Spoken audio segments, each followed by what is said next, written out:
gentlemen, it's Colbert Tech Repair, where you get everything tech, news, gaming, and nerd related. And we already did AMD versus NVIDIA, so now we are going to do AMD versus Intel. Now, what I did here, I used benchmarks from CPUbenchmark.net. They use a program called Passmark, which runs a bunch of different tests on the CPU. I took the score and the price, and this is sorted by score. After I go through them by score, I will go through them on a price per performance basis. So, number one on top is the Intel Core i7-4930K with a score of $13,227 at $580. Coming in second place is the 3930K with a score of $12,149 at $570. So those are pretty close in price with about 1,000-point difference. So, and then we have the AMD FX 9590 at $10,316 at a price point of $330. Pretty much what the 9590 is, it's a high bend 8350. It's an 8350 that has been shown to perform very well at very high frequencies. So it turbos at, I believe, 5 megahertz, 5.2. So that's what a 9590 is. That's just a really, really high quality 8350. That's why the price is higher than 8350. Then we have the i7-4770K, which surprised me. It only scored 309 at $320. So the 9590 actually beats the 4770K in the Passmark testing. Then we have the 4770 at $9,941 at $300. The 9370 from AMD, which is another high bend 8350, at $9,710 at $230. So for a $100 difference in the AMD CPUs, you only see about a roughly 600-point difference in scores. The i7-3770K scored a $9,649 at $329, so that is not a good deal, considering the 9370 scored higher and is $100 cheaper. The 3770 is at $300, as I said, not a good deal, considering that the 9370 scored higher and is a lot cheaper. Then we have the 8350 at $189.99, and you can find these sometimes on deals for around $140, which makes them a very good CPU. It's the one I use for all my rendering, gaming, and YouTube, everything, and it works just fine. Mine's running at 4.8, but on their particular test, they scored 9,041 points at a price of $190. So you can see here, for $190, you get almost a 3770, but the 3770 is $110 more. Then we have the i7-3820, if you can find one, scored a 9,024 at $309. The 2600K at $8,598 at $340. We have the 8320, which is a step below the 8350 at $8,095, so you gain about 1,000 points here at $160 versus $190 for the 8350. We have the i5-4670K at 7,758 points, and it costs $235. Next after that is the next step in the FX line, which is the 8150, 7,700 points at $160. So at $160, it has better performance than the i5-4670 and the 4670K at a lower price, and has better performance or very close performance.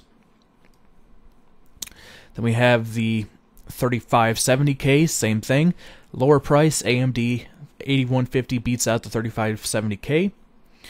The 4570 at 7,073. The 8150 still beats it out at 160. The 3570, same thing. Then we have the 8120. Now the 8120 scores 6,596 compared to 7,700 at a $20 difference. Then we have the i5 3470, and these are very close to each other, but AMD is still $50 cheaper than the i5 3470 and scores a little bit higher.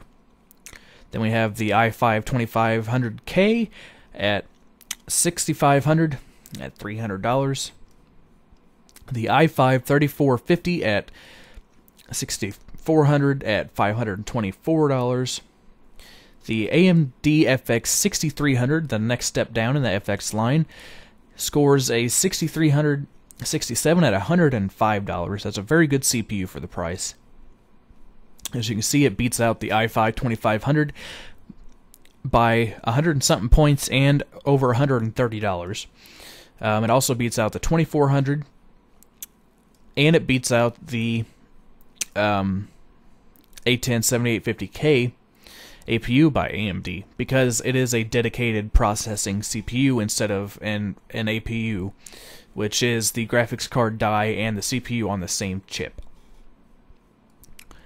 And then we go down to the FX 6100 at $5,425 with the price of $157. The AMD A10 5800K scored a $4,664 at $110. The Phenom 2 X4 965, which I used before my 8350, scored a $4,269 at $110. A very good CPU if you can find one. The Intel Core i3 3220 scored a $4,226 at $123. The FX 4100 scored a $4,048 at $100. And that is the end of the list. So you can see here the highest performing AMD chip is the 9590 at $10,316 and $329. Now the highest priced, highest performing Intel processor right now is the Intel 4930K, and it scores a 13,227, almost a 3,000 point difference, but it's also at a premium of about $250.